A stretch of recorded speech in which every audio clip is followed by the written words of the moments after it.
Hi, I'm Jennifer Hancock, and I'm a humanist, and this is my channel, Bollywood Humanist, where I review Bollywood movies and talk about, the movies and the trailers from a humanist perspective. What does it mean to be human? What can we learn about what it means to be human from these things?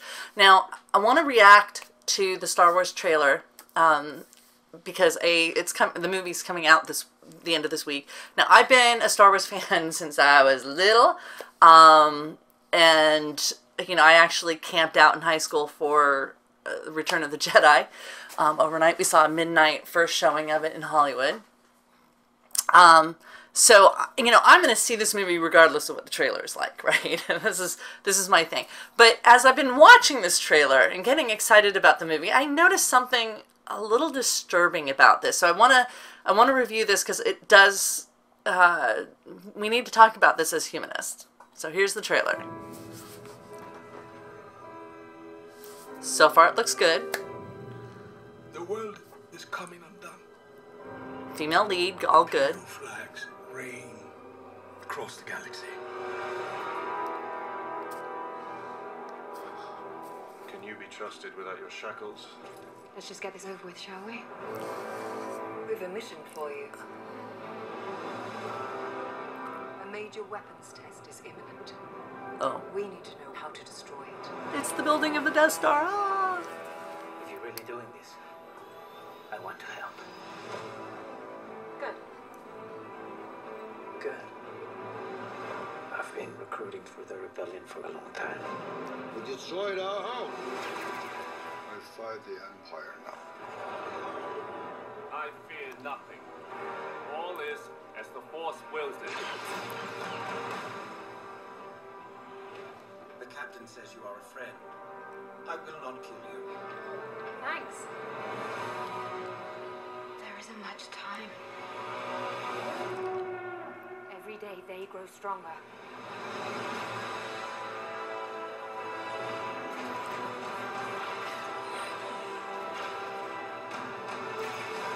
There is a 97.6% chance of failure. The R2-D2, the C-3PO replacement. Whoever that droid is, he's our C-3PO for this movie. This is our chance to make a real difference. Forrest Whitaker, I love him. Are you with me? All the way. All the way. Alright, I'm going to stop it there and kind of bring it back to, I think, are you with me? Oh, where is that? Let's see if we can find it. All the way. Okay. I'm going to leave it on this screen because this is very important to the whole why I want to talk about this. Alright, so I've loved Star Wars since I was a kid, and part of the Star Wars universe is the aliens, right? We're in a galaxy, and not all creatures are humanoid. There's insect-based sentient life, there's aquatic-based sentient life, and Star Wars has traditionally done a really good job of having aliens. And this is important because part of the moral tale that's being told has to do with, it's authoritarianism versus individualism, and the individualism side has always been, it doesn't matter what you look like, you're still considered fully human. And if we go back to what is now considered mythology but used to be canon, Han Solo's meeting with Chewbacca happened in a slave pit, and he saved Chewbacca's life, and then was drummed out of the Imperial Army because he wasn't pro-human, right? He was pro-everybody, all the species.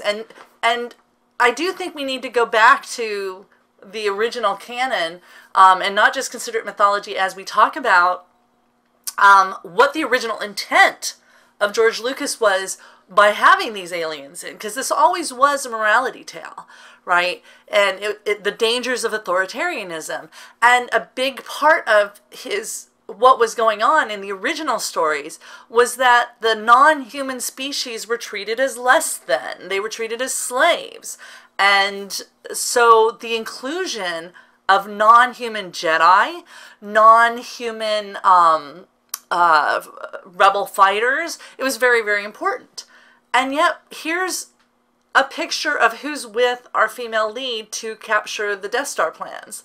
All right, a bunch of humans and an android, a robot. That's it. There are no, various species out there. Now, they're various species, but they're all human-type species and nothing odd-looking.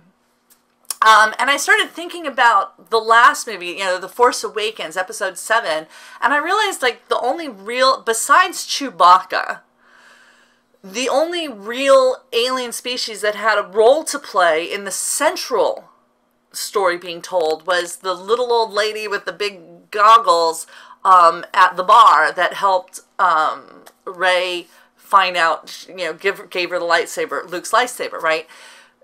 Every other alien we saw was a background character. They weren't a central character. They were a background character. And this bothers me as a humanist because I understand it's cheaper for makeup, to have everybody humanish. And I understand it's easier to relate to if they're all humanish. But the point of having these aliens in the movie in the first place was not just because, it looks cool, but because it helped us as humans widen our understanding of who we include as valid human. Even if they're not physically human, we still considered them as valid. General Akbar was as valid a sentient being as anybody else was. And here we're not given anybody who's not human at all. I mean, we have an android who's kind of like C-3PO, and that's it. And it upsets me. I have to say, it really upsets me. I'm obviously going to see the movie because it's Star Wars, but something's wrong when they don't include aliens as lead characters. So there you go.